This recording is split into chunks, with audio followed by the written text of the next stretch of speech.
Hello, class.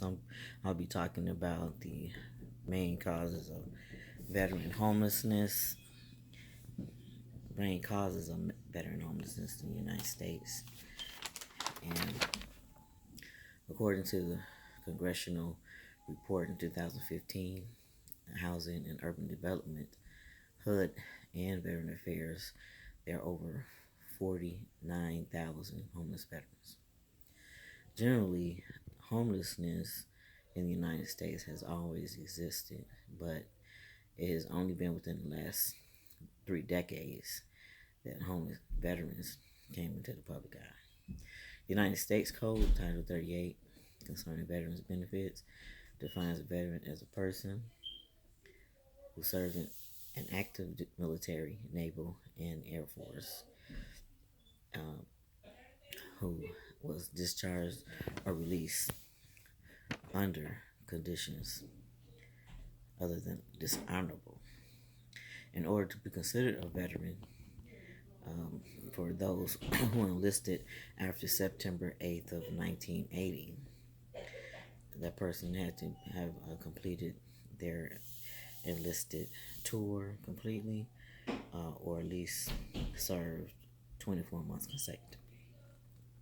Secondly, veterans are considered homeless if their primary evening residence is in a public or private place that's not normally used for sleeping or for human beings and on a regular basis, and like I said, or living in a shelter, transitional shelter, motel rooms, um, being institutionalized, living in the jails, or being in a hospital for more than 90 days, etc.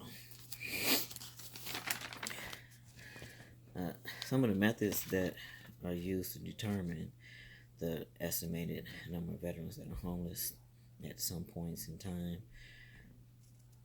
period within like in a year or months, it's acquired through HUD's annual homeless assessment reports, what they call it AHAR. The point in time count is arrived at looking at the specific time frames the veterans' living arrangements, be it sheltered or unsheltered. The AHAR report reported that 91% of veteran males are homeless. 50% of non-Hispanic Caucasian are homeless. 38% of African Americans are homeless. Veterans age between 31 and 50, 51, 61 are homeless. My research determined that some of the main risk factors for homelessness were unrealistic expectations of their military skills, success used for the civilian job market, difficulty adjusting to civilian life post-military.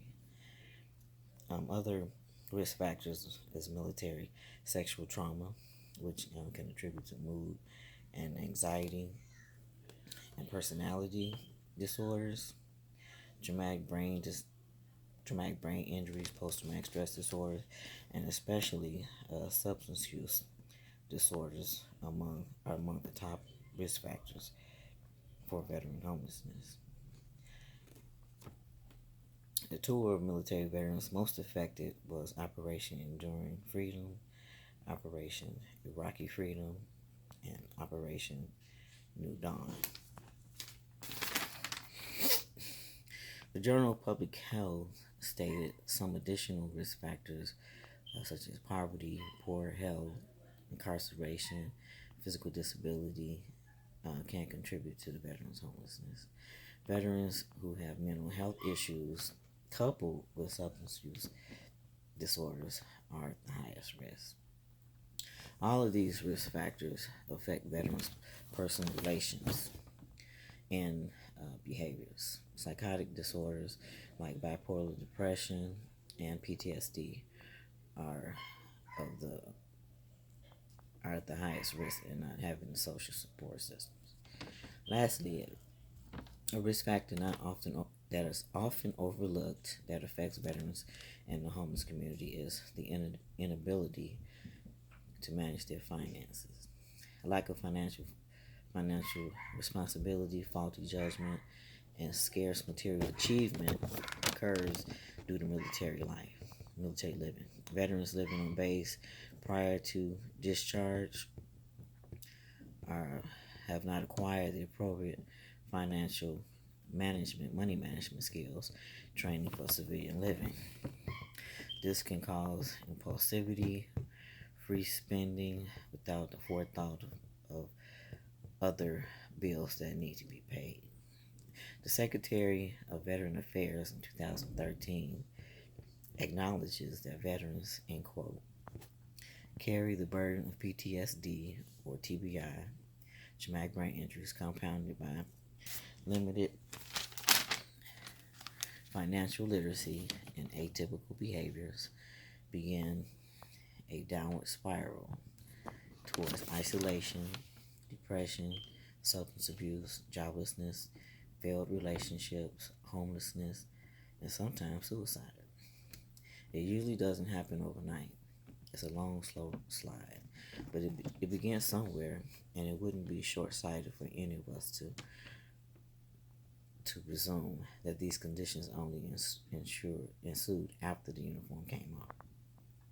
The Department of Veteran Affairs identified several strategies to address veterans' homelessness, dealing with two types of veterans homelessness: chronic homelessness and situational homelessness. Someone chronically homeless would require more services and possible transitional housing.